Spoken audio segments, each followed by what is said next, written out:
मोहब्बत पे जो उसूल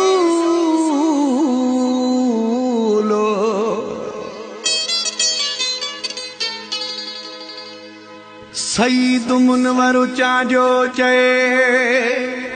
कयूं न कूड़ा कौल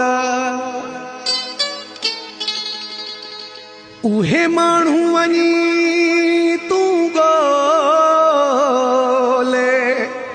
जेके मोहब्बत लाइ मिंथूं कनी तूं ॻोल्हे वञी नवां माण्हू असां सिधा सवां माण्हू तूं ॻोल्हे वञी नवां माण्हू असां सिधा सवां माण्हू कसम खणण जो माहिर हर कूड़ तुझो थियो ज़ाहिर इहा मतलब वारी तबीयत असां मरी वञूं बि न ॼाणियूं तूं ॻोल्हे वञी नवां माण्हू असां सिधा सवां माण्हू तूं ॻोल्हे वञी नवां माण्हू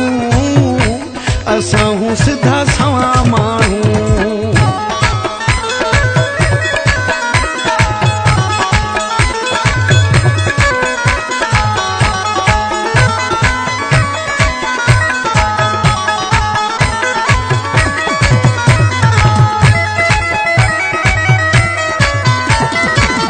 तुझी सिर्फ ज़बान मिठिया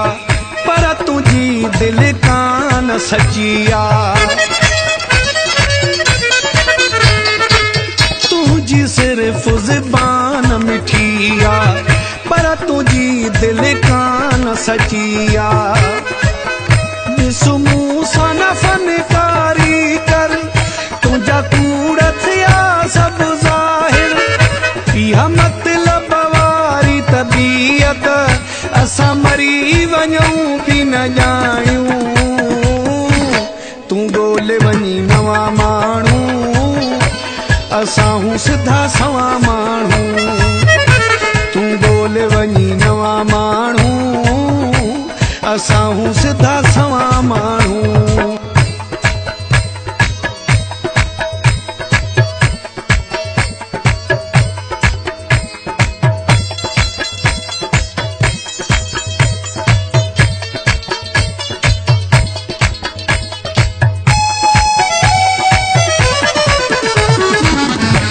निकिते ताईं यार आहीं तूं सचो कंदो न प्यार आहीं तूं कम निकिते ताईं यार आहीं तूं सचो कंदो न प्यार आहीं तूं तो तबाहु घणनि जा क्या घर हर कूड़ तुझो थियो ज़ाहिर इहा मतलब तबीयत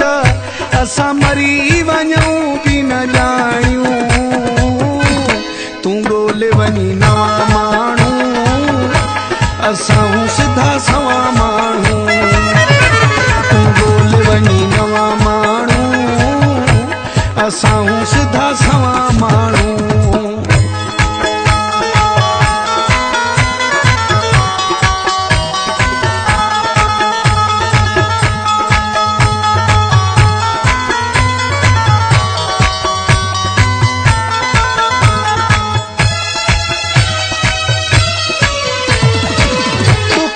जद थो खूब सुञाणे ज़रदारी महबूब सुञाणे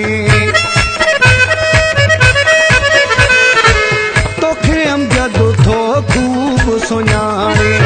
ज़रदारी महबूब सुञाणे तुंहिंजा मतलब वारा भाकुर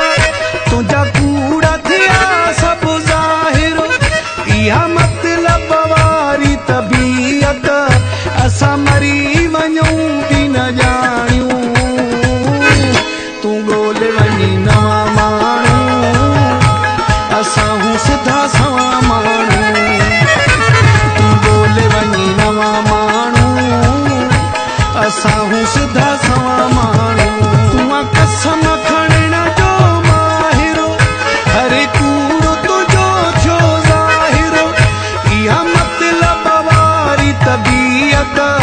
असां मरी वञूं बि न ॼाणियूं तूं ॻोल्हे वञी नवां माण्हू असां हूं सिधा सवा माण्हू